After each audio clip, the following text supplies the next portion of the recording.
Doctor कलाम युवाओं से कहा करते थे, सपना वो नहीं जो आप सोते समय देखते हैं, ये वो है जो आपको सोने नहीं देता। अक्सर युवाओं के सामने अपने करियर को लेकर यह दिक्कत होती है। वे ख्वाब तो देखते हैं लेकिन उसे साकार करने की उनके अंदर बेचैनी नहीं होती। आइए पीपल्स अपडेट में आपको मिलवाते हैं 2016 बैच के आईएएस अफसर हरेंद्र नारायण जी से। हरेंद्र जी इस समय भोपाल नगर निगम के कमिश्नर हैं। उनसे लेते हैं सपने साकार करने की कुछ टिप्स। नमस्कार दोस्तों, आज हमारे साथ हैं 2016 बैच के आईएएस अधिकारी और भोपाल नगर निगम के कमिश्नर हरेंद्र नारायण जी से हम कुछ बात करेंगे। उनकी जो लाइफ स्टाइल है, जीवन है और युवाओं के लिए जो प्रेरणा स्रोत होते हैं ऑफिसर, तो किस तरह से इनसे चीज़ें सीखी जा सकती हैं जो युवा आईएएस बनना चाहते हैं या किसी प्रोफेशन में आना चाहते हैं। तो शुरुआत हम करते हैं बचपन से, क्योंकि सभी लोगों का बचपन ही एक ऐसी चीज़ होती है जहाँ से कहते हैं मिट्टी होती है, जहाँ से गढ़ने की शुरुआत होती है कि वो किस दिशा में जाएगा। तो कई परिस्थिति रहती हैं हर बचपन की। तो मैं जानना चाहूँगा सर, सबसे पहले आपका स्वागत है। Thank you. मैं ये जानना चाहता हूँ कि सबका एक बचपन रहता है जिसमें वो खुद बहुत कुछ सीखते भी हैं और माता पिता से भी सीखते हैं और आसपास से। तो आपका बचपन किन संघर्षों में या किस प्रेरणा और किस परिस्थितियों में गुजरा? मैं तो, मेरे पेरेंट्स बिलोंग करते हैं, वो गया डिस्ट्रिक्ट है बिहार में, वहाँ से बिलोंग करते हैं। और मेरे फादर जो हैं वो रेलवे से रिटायर्ड हुए, तो उनकी रेलवे में पोस्टिंग उनकी डिस्ट्रिक्ट फिरोजाबाद है, वहाँ पर उनकी पोस्टिंग रही।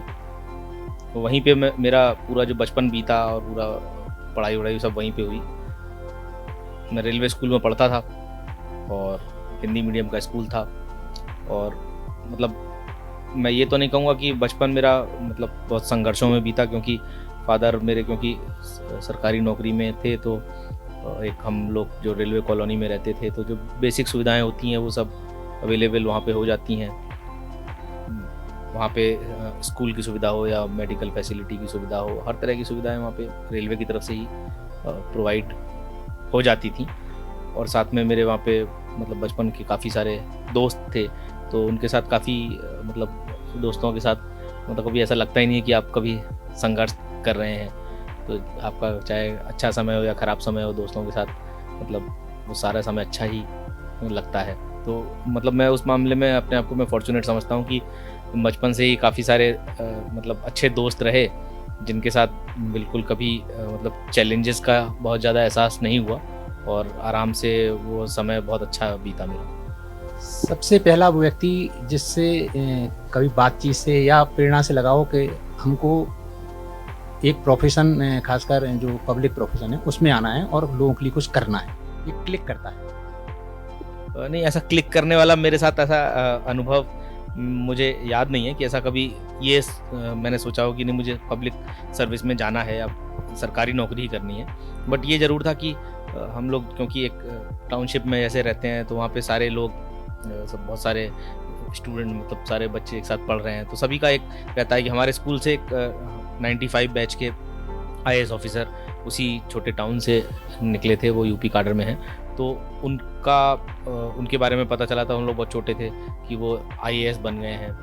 तो मतलब आईएएस के लिए एज सच कोई इतना अट्रैक्शन उस समय तो नहीं था, हाँ, बट ये था कि हाँ मतलब उन्होंने बहुत एक बड़ी चीज़ की है और मतलब हम लोगों को भी, क्योंकि हमारे स्कूल से पढ़े हुए हैं, तो हम लोगों को भी कुछ अच्छा करना चाहिए। हम लोग सभी दोस्त आपस में भी बातें करते थे। तो हमारा जो पहला उद्देश्य था वो तो ये था कि 12th पास करने के बाद अच्छे कॉलेज में एडमिशन मिल जाए ग्रेजुएशन में, तो उसके बाद फिर हम लोग कुछ तैयारी करेंगे। तो इस तरह से हम लोग मतलब उनसे प्रेरणा लेके और हम लोग आगे। लेकिन साथ में क्योंकि पेरेंट्स का भी एक रहता है कि पेरेंट्स क्योंकि आपको सबसे ज़्यादा अच्छी तरह से आपको जानते हैं, वो आपके पोटेंशियल्स को पहचानते हैं। तो मेरे पेरेंट्स को लगता था कि नहीं, अगर मैं मेहनत करूँगा तो मैं बिल्कुल डेफिनेटली अच्छा कर सकता हूँ, और वो मुझे हमेशा इसके लिए प्रेरित करते रहते थे। तो मेरे फादर ने भी मुझसे कहा कि देखो, अगर तुम अच्छे से पढ़ाई करोगे तुम जो है वो तुम कोई भी एग्ज़ाम क्रैक कर सकते हो। तो मैंने कहा कि मतलब मुझे ये लगता था कि नहीं, अगर उन्हें ऐसा लगता है कि मैं कर सकता हूँ तो मैं ज़रूर कर सकता हूँ। और उसी चीज़ को ध्यान में रख के, और वो ये भी कहते थे कि भाई तुम्हें यूपीएससी जब तक तुम क्लियर नहीं करोगे तब तक बाकी तो चाहे तुम कितनी भी नौकरी कर लो, लेकिन यूपीएससी क्लियर करना मतलब वो सबसे अच्छी अचीवमेंट होगी तुम्हारे लिए। तो वो एक मन में बात थी तो उस चीज़ को ध्यान में रख के ये तो सोच ही रखा था मैंने कि हाँ यूपीएससी के लिए मैं तैयारी करूँगा, लेकिन वो फिर कई सारी दूसरे एग्ज़ाम्स दिए, नौकरियाँ बदलते हुए मतलब उसमें थोड़ा मैं लेट हो गया और फिर फाइनली फिर मुझे लगा कि नहीं अब तो तैयारी कर ही लेनी चाहिए, नहीं अदरवाइज़ फिर वो सारा टाइम ख़त्म हो जाएगा, मतलब एज लिमिट भी निकल जाएगी। तो फिर मैंने तैयारी की यूपीएससी के लिए। पहले की पीढ़ी और आज की पीढ़ी में बहुत अंतर आ गया है। अब पहले 12th के बाद एक टारगेट होता था कि हमको क्या करना है, अब 10th और 9th के बाद ही समझ आ रहा है। तो आप किस रूप में देखते हो, क्या उनको मैसेज देना चाहते हैं, खासकर अभिभावकों को, क्योंकि वही एक दिशा तय करते हैं बच्चों की? मुझे लगता है कि इतना जल्दी मतलब बिल्कुल और बहुत ही अर्ली मतलब एक गोल सेट कर देना, मतलब मैं उसे बहुत ज़्यादा पॉजिटिव वे में नहीं देखता हूँ, क्योंकि 12th मतलब फोकस इस बात पे होना चाहिए कि बच्चा जो है वो सब कुछ पढ़े और नॉलेज गेन करे, बजाय इसके कि उसको कोई एक बहुत जल्दी एक गोल सेट कर दिया जाए कि ये चीज़ करनी है, यूपीएससी करना है, या कोई भी एक गोल सेट कर दिया जाए। धीरे धीरे मतलब उसको बाद में उसको अगर ये चीज़ अगर भाई ये है कि 10th में आपको अच्छी नॉलेज गेन करनी है, 12th में अच्छी नॉलेज गेन करनी है, उसके बाद वो अपना रास्ता खुद बनाए। हाँ, उसके बाद ज़रूर, जैसे मेरे फादर ने भी मुझे कभी 12th तक कभी मतलब मुझे याद नहीं है कि कभी उन्होंने यूपीएससी का, मुझे वो ग्रेजुएशन के बाद ही उन्होंने मुझे बोला कि हाँ यूपीएससी बहुत अच्छा है। और मैं यूपीएससी, मैं सच बताऊँ तो मैं यूपीएससी को मतलब ये सिविल सर्विसेज एग्ज़ाम के लिए मैं मतलब ग्रेजुएशन तक नहीं जानता था। मतलब ये पता था कि हाँ एनडीए का एग्ज़ाम कराता है, सीडीएस का एग्ज़ाम कराता है और इंजीनियरिंग सर्विसेज का एग्ज़ाम कराता है। मतलब सिविल सर्विसेज से इतने सारे उसमें नौकरियां होती हैं, इतने सारे डिपार्टमेंट्स में जाते हैं, ये मुझे आइडिया नहीं था। बट उसके बाद फिर मैंने ग्रेजुएशन के बाद जब मैंने इसके बारे में और मतलब और पड़ताल करी और उसके बारे में जानकारी ली, तब पता चला कि हाँ इसमें ये भी एक स्कोप है। तो बहुत ज़्यादा जल्दी अगर बच्चों को आप बर्डन कर देते हैं इन सब चीज़ों से कि वो दूर के बहुत साल बाद वाले गोल से, तो वो शायद अपना एक जो उनका नेचुरल एक ग्रोथ होती है, जो एक मेंटल ग्रोथ होती है, वो कहीं ना कहीं उनका एक रेस्ट्रिक्टेड हो जाती है, मुझे लगता है। क्योंकि ज़रूरी नहीं है कि आपने कहा कि भाई मान लीजिए मैं अपने बच्चे को कह दूं कि 6th क्लास में कि आपको यूपीएससी के लिए तैयारी करनी है, तो अब अभी आज वो बच्चा 6th क्लास में है, हो सकता है कि 12th के बाद वो किस फील्ड में जाना चाहे, ऐसी फील्ड में जाना चाहे, मान लीजिए वो पत्रकार बनना चाहे, वो पत्रकार बन के भी बहुत अच्छा काम कर सकता है, मान लीजिए वो डॉक्टर बनना चाहे, वो डॉक्टर बन के भी बहुत अच्छा काम कर सकता है। तो उसे रेस्ट्रिक्ट नहीं करना चाहिए किसी एक चीज़ के लिए। बहुत सारे स्ट्रीम्स हैं, बहुत सारे फील्ड्स हैं जिसमें बच्चा अच्छा कर सकता है और सबके लिए इनफ स्पेस है उन फील्ड्स में।